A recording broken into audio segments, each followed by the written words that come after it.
ભગવદ્ ગીતાનો અધ્યાય 5મો કર્મ સંન્યાસ યોગ શ્લોક બીજો. આ શ્લોકનો પહેલો ભાગ આપણે આગળ સાંભળ્યો, આ ભાગ બીજો છે. ભગવાન કૃષ્ણ આ શ્લોકમાં કર્મયોગીની અને કર્મ સંન્યાસની તુલના કરે છે. આ શ્લોકનું ગૂઢ રહસ્ય છે, મહત્વ છે. આપણે એના એક એક શબ્દ સમજવાની જરૂર છે. આજે આપણે જોઈએ છે કે આપણને કોઈ દાડમ ખાવા આપે અને બીજો વ્યક્તિ આપણને દાડમનો રસ આપે. આજે એક વ્યક્તિ આપણને શેરડી ખાવા આપે, બીજો વ્યક્તિ શેરડીનો રસ આપે. આ બંને વસ્તુઓમાં સ્વાદ શેરડીના રસમાં અને શેરડી એ બંનેમાં છેલ્લો સ્વાદ શેરડીના જે ગળપણનો છે એ આવવાનો છે.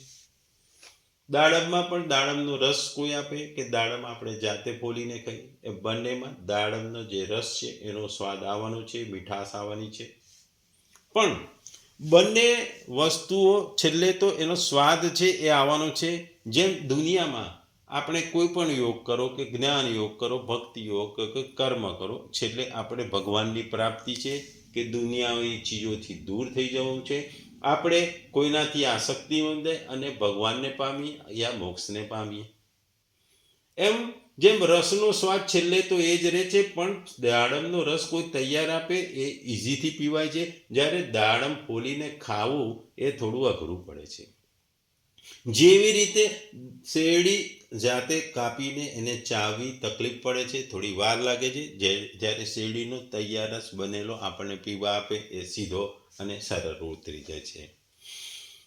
એટલે કે બંને વસ્તુ હોય કે યોગ હોય, ભક્તિ યોગ હોય, જ્ઞાન યોગ હોય, કર્મયોગ, મોક્ષની પ્રાપ્તિ છે, એમ કોઈ પણ વસ્તુ હોય કે એનો રસ હોય, સ્વાદ તો છેલ્લે એક જ હોય છે. એટલે આ શ્લોકમાં ભગવાન કર્મ સંન્યાસ અને કર્મયોગની તુલના કરે છે. અને તુલના કરતા કહે છે કે કર્મ સંન્યાસ કરતા કર્મયોગ ખૂબ જ સારો છે. કારણ કે બંને યોગ છે, કર્મ સંન્યાસ યોગ હોય કે કર્મયોગ. કર્મયોગી તે છે કે જે આધ્યાત્મિક તેમજ સામાજિક બંને પ્રકારના ઉત્તરદાયિત્વનું પાલન કરે છે. સામાજિક ઉત્તરદાયિત્વનું પાલન શરીરથી કરે છે, જ્યારે મનથી ભગવાનનું અનુરુક્ત રહે છે. આ બાબતમાં જગતગુરુ કૃપાળુ મહારાજીએ કીધું છે કે સોચું મન યહ કર્મ મમ સબ લખત હરી ગુરુ પ્યારે સાધન ભક્તિ તત્વ છે. પ્રિય સાધક, સદા ચિંતન કરો કે તમારા સર્વ કર્મ હરિ અને ગુરુ જોવે. આ કર્મયુગની સાધના છે, જેના દ્વારા આપણે સ્વયંને ધીરે ધીરે શારીરિક ચેતનાત્માથી આધ્યાત્મિક ચેતના તરફ ઉન્નત કરીએ છીએ. કર્મ સંન્યાસ એવા ઉન્નત આત્માઓ માટે છે જેઓ દૈવી અવસ્થાથી ઉપર ઉઠી ચૂક્યા છે. કર્મ સંન્યાસી એ છે કે જે ભગવાનમાં સંપૂર્ણ લીન થઈ જવાથી સામાજિક ઉત્તરદાયિત્વનો પરિત્યાગ કરે છે અને આધ્યાત્મિક ઉત્તરદાયિત્વ ભગવાનની ભક્તિયુક્ત સેવામાં વ્યસ્ત રહે છે. કર્મ સંન્યાસીનો અભાવ રામાયણમાં જોવા મળે છે. કારણ કે જ્યારે ભગવાન લક્ષ્મણને કહે છે કે રામ ભગવાન જ્યારે લક્ષ્મણને કહે છે કે લક્ષ્મણ, તું મારી જોડે ના આવીશ, કારણ કે 14 વર્ષના વનવાસ માટે મને મારા માટે અને સીતા માટે કીધું છે. પણ લક્ષ્મણને ભાતૃભાવ ખૂબ જ હોય છે અને એ કહે છે કે હું તમારી જોડે જ આવીશ, હું તમારી જોડે 14 વર્ષના વનવાસમાં રહીશ, કારણ કે તમે, રામને કહે છે કે તમે મારા સ્વામી છો, તમે મારા પિતા છો, તમે મારા માતા છો, તમે જ મારા મિત્ર છો અને તમે મારા સર્વસ્વ છો. હું મારી પૂર્ણ શક્તિઓથી કેવળ તમારા પ્રત્યેનું ઉત્તરદાયિત્વ નિભાવીશ, તેથી કૃપા કરી મને મારા કોઈ પણ દૈહિક ઉત્તરદાયિત્વ અંગે કંઈ ન કહો. એટલે અહીં આ વસ્તુ ખૂબ જ અગત્યની છે. લક્ષ્મણની જે કર્મ સંન્યાસની ભાવના છે એ અહીં વ્યક્ત થઈ છે. એ માત્ર રામને માટે જાય છે. અહીં આ શ્લોકમાં ભગવાને કીધું કે કર્મ સંન્યાસ યોગ કરતાં કર્મયોગ ઘણો સારો છે. કારણ કે જો આપણે તુલનાત્મક જોઈએ તો કર્મ સંન્યાસ યોગ અને કર્મયોગ આ બંનેમાં સાધનોનું સંપાદન મનુષ્ય એક સમયે એકનું જ કરી શકે છે. બંને યોગ સાથે કરી શકે નહીં. કારણ કે કર્મયોગી સાધનકાળમાં કર્મફળને પરમાત્માને ને પોતાને જુદા માની કર્મફળ અને આસક્તિનો ત્યાગ કરી ઈશ્વરાર્પણ બુદ્ધિથી બધા કર્મો કરે છે.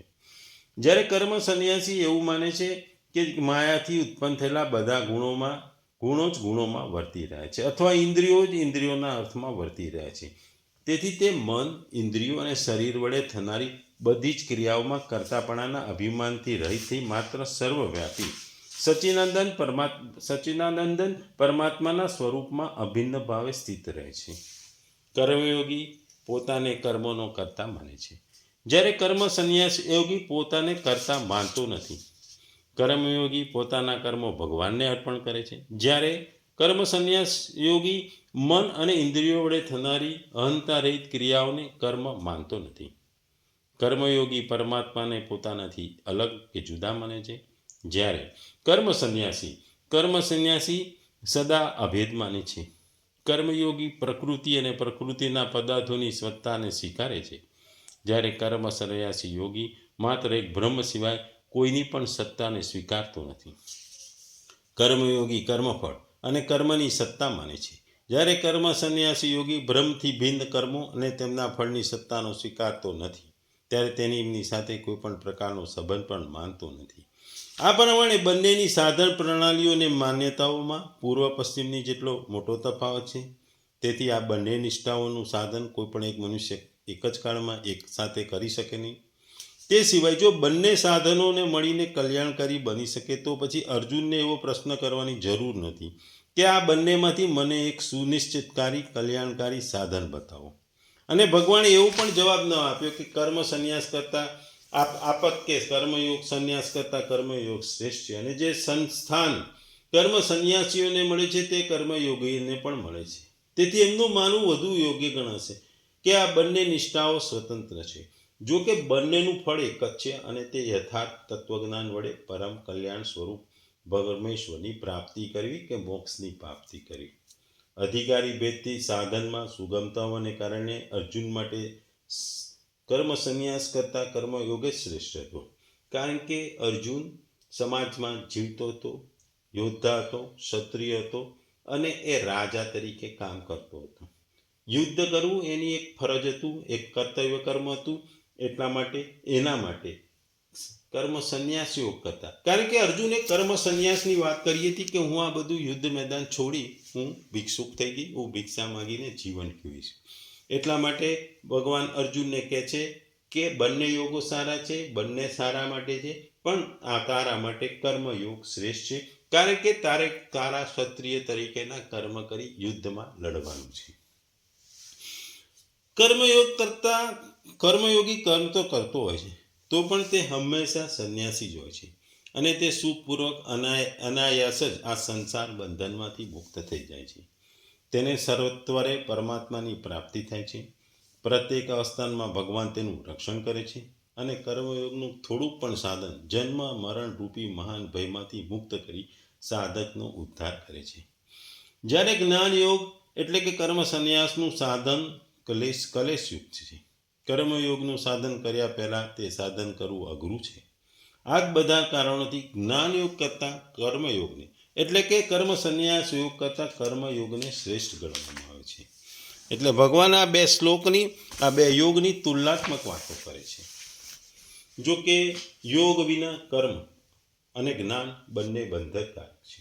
તેમ છતાં કર્મ કરવાથી એટલું પતન નથી થતું જેટલું શીખેલા કે સંન્યાસના જ્ઞાનથી થાય છે. વાચિક જ્ઞાન નરકમાં પણ લઈ જઈ શકે છે. આ બાબતમાં યોગ વશિષ્ઠમાં કહેવામાં આવ્યું છે કે જે મૂર્ખ માણસને બધું જ ભ્રમ છે એવો ઉપદેશ આપે છે તે મનુષ્યને ઘોર નરકોની જાળમાં નાખી દે છે. તેથી વાચકના ગોખેલા જ્ઞાન અથવા કર્મ સંન્યાસ કરતાં કર્મ કરનાર શ્રેષ્ઠ છે. તો પછી કર્મયોગનું આચરણ કરનાર શ્રેષ્ઠતાનું શું કહેવું?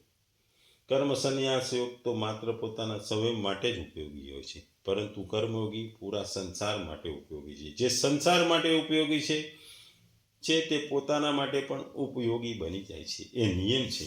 તેથી કર્મયોગ વિશેષ છે, અને એના માટે કર્મયોગ સારો કયો છે અને વિશેષ કયો છે. કર્મ સંન્યાસ વિના કર્મયોગ થઈ શકે છે, પરંતુ કર્મયોગ વિના કર્મ સંન્યાસ થવો કઠણ ને અઘરો છે. તેથી કર્મ સંન્યાસ યોગ કરતાં કર્મયોગ વિશેષ છે. કર્મયોગ સંન્યાસથી કર્મયોગ શ્રેષ્ઠ છે અને કર્મયોગથી ભક્તિ યોગ શ્રેષ્ઠ છે એવું આગળના અધ્યાયમાં ભગવાન કહે છે.